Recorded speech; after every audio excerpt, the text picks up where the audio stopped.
तर माझा पहिला व्हिडिओ तुम्ही बघितला असेल भावांनो. तर आता रात्र झाली आहे आणि 9:30 वाजलेत आणि मी कामावरून आत्ता सुटलो आहे. तर आज थोडी एक्स्ट्रा ड्युटी होती कारण पेशंट जास्त होते क्लिनिकमध्ये.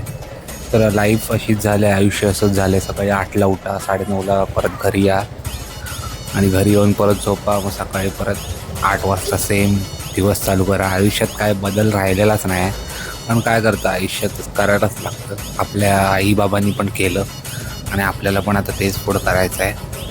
तर स्वतःसाठी पण काहीतरी करा. मी तर म्हणतो स्वतःसाठी पण काहीतरी करा. करायला काहीतरी जिम करा आपल्या शरीरासाठी. मी तर करतो जिम. तुम्ही पण लावा, चांगली सवयी लावा बॉडीला, शरीराला.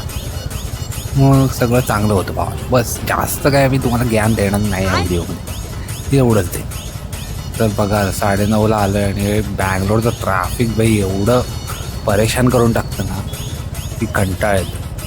असं वाटतं महाराष्ट्रातच निघून जावं भावा. ठीक आहे, आता बघा आता पोचतो. इथनं 8 टन घेतला की गाडी लावली की आलं आपलं घर. इथं गाडी काय बाहेरच लावता येते. आतमध्ये तर लावताच येत नाही. आतमध्ये सगळी पार्किंग फुल असते. बँगलोरचा हाच प्रॉब्लेम आहे की गाडी ही बाहेरच लावायला लागते. चलो, बाय बाय.